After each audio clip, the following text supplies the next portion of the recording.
Chers amis des mots, bonjour, c'est Legna Flo. Je suis contente de vous retrouver pour cette nouvelle micro-chronique sur un des livres que je vous avais présenté donc dans ma vidéo pile à lire. Je fais une petite exception à la règle parce que j'avais dit que je présentais plutôt des auteurs qui n'étaient pas connus, auto-édités ou qui m'avaient particulièrement marqué. Alors ce livre-là m'a marqué. En revanche, c'est vrai que c'est une auteure assez connue. En fait, c'est soit on la connaît, soit on la connaît pas. En général, si on la connaît, on connaît ses actions en tant qu'auteur qui défend le droit des auteurs, justement. Du coup, je fais cette petite entorse à la règle parce que rien que son combat vaut la peine d'être abordé en vidéo pour moi. Mais on va parler principalement de son livre, surtout parce que c'est de ça que j'aimerais vous parler aujourd'hui. J'aimerais donc vous parler de Ce qui nous lie, de Samantha Bailly. Il a été édité aux éditions Milady en 2013. Je vous fais déjà une toute petite remarque sur la couverture. Je ne sais pas si ceux qui me suivent sur Instagram, sur Facebook l'ont remarqué, mais la couverture est abîmée en bas. Et en fait, je viens d'acheter ce livre. Donc, il a suffi d'un seul passage dans mes doigts pour qu'il soit assez abîmé. Donc, je trouve ça assez dommage. La couverture est très fine, laquée comme ça, mais ça m'a embêté d'abîmer ce bouquin. Alors, j'ai lu qu'une seule fois. Mais quoi qu'il en soit, donc, ce qui nous lie, c'est l'histoire d'Alice et de son don. Elle a un don de voir l'intensité des liens entre les gens. Elle l'utilise au début à des fins pas très pures, tout ça. Quelque chose qu'elle estime juste, mais qui au final se révélera assez toxique pour elle et pour les gens qui l'entourent. Un jour, elle va tomber sur Raphaël, qui est en réalité son chef dans l'entreprise où elle va être engagée. Et il va se trouver qu'elle ne peut pas saisir ses attaches à lui. Donc ça va complètement la chambouler et l'intriguer. Au niveau du résumé, j'ai été surprise en bien. Donc comme j'ai expliqué dans une précédente vidéo, c'est sur la chaîne de Margot Liseuse que je suis tombée sur ce livre. Ça m'a intriguée parce que justement, en rapport avec la fin dont je parlerai tout à l'heure, le résumé est totalement opposé à une fin imprévisible. C'est-à-dire qu'en lisant le résumé, on peut imaginer que c'est une histoire d'amour classique, que c'est le beau boss milliardaire qui va, même si ça se passe en France, on peut imaginer que voilà. Et en fait, c'est assez surprenant la fin, j'en parlerai tout à l'heure, mais donc le résumé, j'ai pas mis la note maximale, bien qu'il me semble tout à fait adéquat, parce que ça peut laisser penser aux lecteurs qui n'auraient pas entendu parler de ce livre que ça va être une histoire classique, totalement molle et prévisible, alors que ce n'est pas le cas. Au niveau de la narration, donc, j'ai découvert le style de Samantha Bailly, puisqu'avant je la suivais principalement pour ses actions en défense des auteurs, etc. Je l'ai découverte avec son style, qui donc est assez étonnant dans le sens, j'ai vu ça nulle part dans d'autres livres, c'est-à-dire qu'il est entre la poésie, elle a un style assez poétique, elle utilise des mots assez recherchés, il y a un vocabulaire très varié, mais ça reste quand même assez moderne, c'est-à-dire les dialogues sont plausibles, en lien avec l'âge des personnages. Voilà, j'ai bien aimé parce que c'est un style assez saccadé, assez brut, assez direct.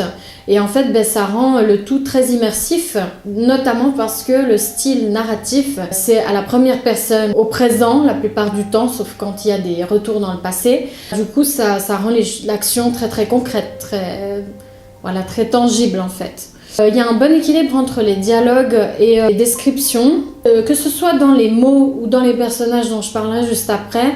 L'auteur arrive à nous amener vers tout de suite la bonne image en fait. Je me suis jamais concentrée pour essayer de voir qu'est-ce qui se passait dans cette scène. Ça vient tout de suite directement.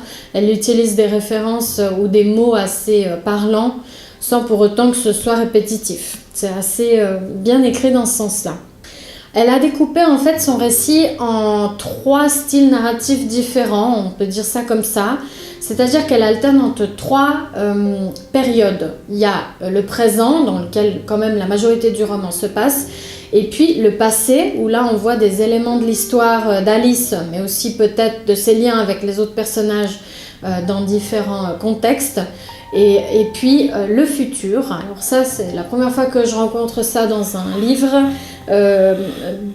et j'ai été assez décontenancée, c'est-à-dire ça aurait pu apporter quelque chose au récit, mais pour moi ça a été plus troublant qu'autre chose. C'est-à-dire on est à un moment donné dans le présent par exemple, et puis d'un coup on est projeté dans le futur. Alors c'est pas un futur hyper lointain, hyper impossible, hein. On parle pas de science-fiction, on parle d'une histoire contemporaine, mais ça décrit en fait des choses qui vont se passer. Et c'est un choix comme un autre. Ça aurait pu, comme j'ai dit, agrémenter l'histoire de nouvelles informations ou amener le personnage à réfléchir sur d'autres choses. Et en fait, j'ai trouvé que ça n'amenait pas grand-chose au récit.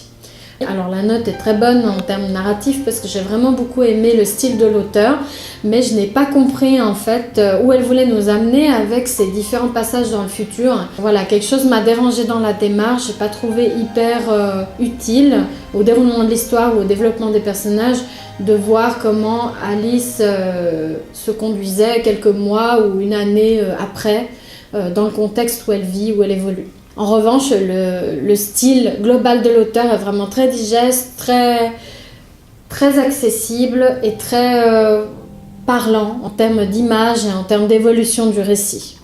Et c'est vrai aussi que du coup, les passages que j'ai préférés, alors évidemment le présent, moi je l'utilise aussi dans mon roman, donc c'est un style avec lequel je suis très copine, c'est-à-dire que je trouve que ça permet vraiment au lecteur, comme à l'écrivain ou à l'auteur, d'incarner le personnage. On est vite dans la peau du personnage. J'ai beaucoup aimé ces passages au présent, mais ceux que j'ai préférés restent ceux du passé, parce que notamment au début du récit, déjà, même si je suis quelqu'un d'assez sensible d'une manière générale, c'est rare que je pleure au début du récit. Alors j'ai pas vidé ma boîte de mouchoirs, mais j'ai eu vraiment l'émotion comme si je connaissais Alice depuis tout le temps, pendant un de ces moments où elle retourne au passé et où elle parle justement d'une personne proche d'elle, de laquelle elle a mal supporté le départ en fait. Donc c'est très immersif, les passages au passé dans les flashbacks sont beaucoup plus émotionnels que le reste du récit je trouve. En termes d'ambiance et d'environnement, le milieu donc est très contemporain. Je pensais que j'allais avoir de la peine à m'identifier à cet environnement parce que c'est vraiment une entreprise un peu à l'américaine, même si ça se passe en France. Déjà le nom est américain, ça s'appelle Linker. Le contexte est assez très moderne. Je pensais avoir des difficultés avec ça et en fait on se fond dans la masse parce que l'auteur justement amène des repères faciles dans les décors d'une manière générale ou dans les types de personnes qu'on peut croiser dans ces entreprises. Alors j'ai vu des avis de certains lecteurs qui disaient que c'était cliché, qu'il n'y avait aucun personnage intéressant. Je peux comprendre ce point de vue-là, mais moi je ne l'ai pas vu comme quelque chose de mauvais, je l'ai vu plutôt comme quelque chose de l'ordre du repère, c'est-à-dire que je me suis accrochée à ça pour essayer de m'identifier à cet environnement duquel je suis assez étrangère, puisque même si je travaille en entreprise, je ne suis pas dans une multinationale, je ne travaille pas dans les RH, etc. Donc c'est vrai que ça reste vite quelque chose, un environnement dans lequel on peut être vite perdu si on n'a pas de repères. Et là, je trouve que l'auteur, justement, nous amène des repères assez complets pour qu'on puisse passer outre et se concentrer sur l'évolution des personnages. Comme je disais, donc les images viennent vite. On n'a pas besoin de réfléchir à comment c'est, qui est blond, qui est brun. C'est assez instantané, c'est assez D'ailleurs, je peux ressortir aussi tous les prénoms des personnages secondaires, alors que c'est plutôt sur Alice qu'on est concentré. Mais ils sont bien définis, ils sont là à leur place, comme ça doit être. Et puis c'est d'une certaine justesse, je trouve. En revanche, des fois, au niveau des descriptions, j'aurais voulu que l'auteur nous rende un peu moins acteurs de ça. C'est-à-dire, elle utilise des mots tellement précis, des images tellement claires, que ça n'a pas fait travailler beaucoup mon imagination. C'est comme des réflexes un peu où j'ai été projetée. Elle parle d'une messagerie instantanée dans l'entreprise. Même si je n'ai pas ça, j'arrive à me représenter directement ce que c'est. Les liens entre les personnages, le beau gosse qui séduit, la fille un peu réservée qui se révèle dans l'intimité, tout ça, ça offre des repères et dans un autre temps, ça fait pas travailler beaucoup l'imagination. Donc dans certaines descriptions, j'aurais bien aimé que l'auteur creuse un petit peu, notamment au niveau sensoriel. C'est-à-dire qu'on a les éléments en termes environnementaux, on sait comment sont disposés les bureaux, plus ou moins. En tout cas, on se l'imagine bien. Le métro, on se l'imagine bien. voilà, les bars aussi. Mais on a moins d'éléments sensoriels, c'est très percutant comme style, on s'imagine bien, mais on ressent moins. Je pense que je peux l'expliquer comme ça, c'est-à-dire on ressent difficilement, on se met quand même dans la peau des personnages avec des choses simples à nouveau, comme je le dis et je le répète, mais c'est difficile de se mettre à la place des personnages, de s'identifier au ressenti vraiment. J'ai manqué un petit peu de ça, de sensorialité. Au niveau des personnages, dès les premières pages, on saisit bien le caractère d'Alice, ses ambitions et où elle veut aller. C'est un personnage qu'on peut aimer ou détester selon si on est proche d'elle ou pas, mais je trouve qu'elle est assez passe-partout dans le sens... on trouve chez elle, dans chaque trait de caractère, des choses pour s'identifier, comme on trouverait des réactions auxquelles on n'aurait pas forcément... voilà. Je pensais aussi avoir de la peine à m'identifier à elle parce qu'elle est relativement jeune, sauf erreur, elle a 24 ans. Bon, j'ai pas un écart d'âge énorme, mais c'est vrai qu'en fonction de ce début de vie active ou de si on y est depuis longtemps, ça peut poser quelques soucis. Et en fait, j'ai trouvé un personnage très mature pour son âge. Donc, j'ai pas eu de difficulté à m'identifier à ses expériences. Par rapport aux autres personnages, j'ai trouvé... des personnages, comme j'ai dit avant, plus ou moins clairs, auxquels j'ai pu m'identifier. Bien qu'on a là un groupe de personnes, Alice y compris, qui a eu des expériences qui n'ont absolument rien à voir avec mon vécu. Donc c'est vrai que j'aurais pu ne pas réussir à m'identifier à ce groupe de jeunes en fait. Alors qu'avec les repères que l'auteur nous donne, j'ai été assez facilement vers ces personnages. Et je les ai imaginés comme mes amis, comme des gens que je pourrais côtoyer. C'est des personnages très humains. Il n'y a pas de blanc ou de noir pour moi. Certains ont trouvé les personnages clichés à nouveau. Je les ai trouvés très nuancés, chacun avec leur caractère et pourtant chacun dans un respect assez... assez étonnant parce qu'au final ils sont assez jeunes, ils sont dans un milieu très cruel, on peut dire, le milieu de l'entreprise parfois. Et en fait, ils se respectent énormément et ça rend tout ça très humain et très réaliste.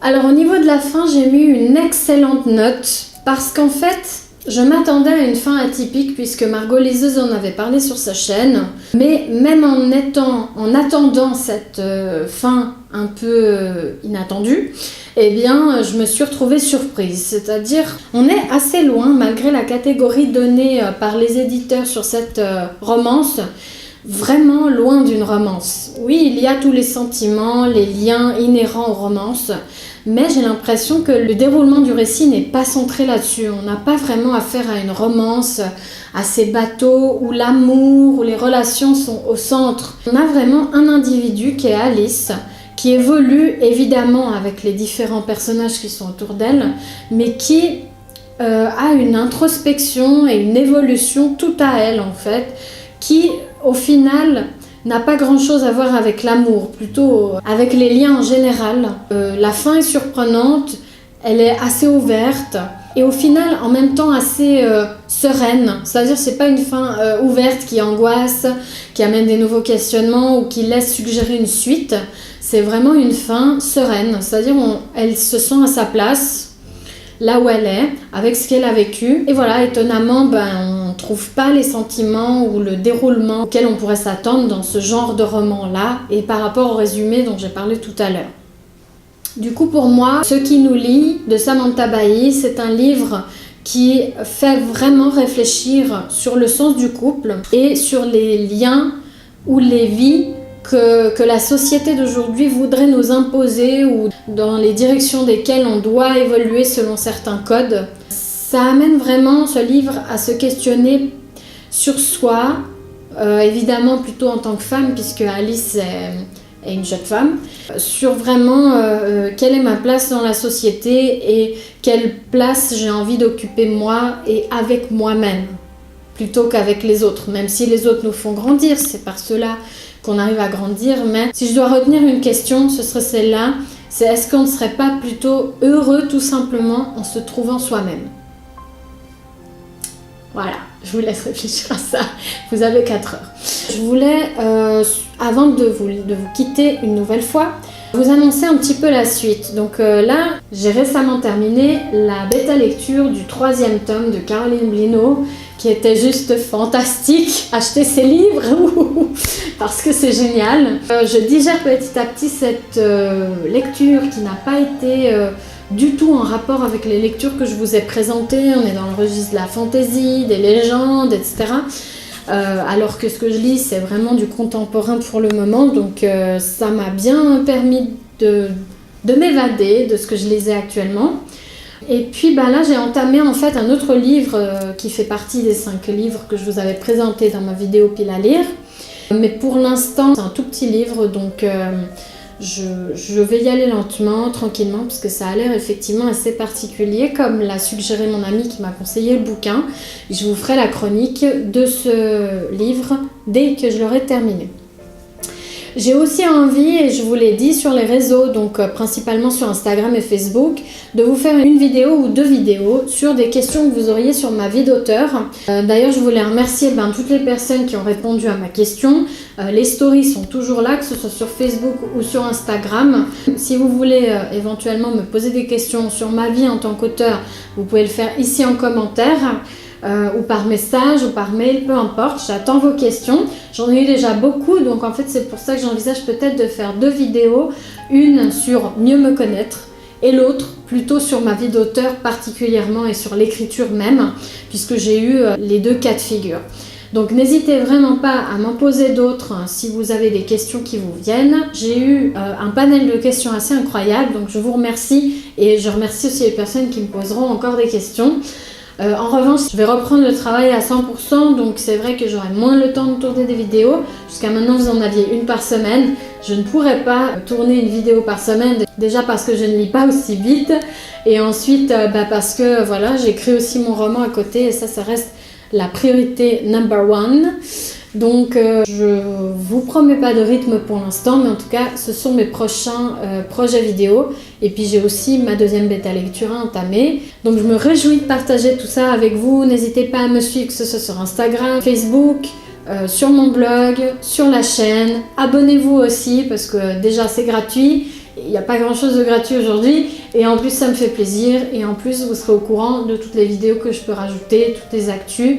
Et voilà, donc je vous dis merci en tout cas pour ces visionnages qui augmentent de jour en jour. Et surtout j'attends en fait vos avis et vos commentaires sur ce que je fais, sur ce que vous auriez envie de voir de plus sur la chaîne. Voilà, du coup c'est vraiment la fin de cette vidéo cette fois. Je vous laisse et je vous dis à très bientôt et surtout à bientôt entre nos lignes. Ciao!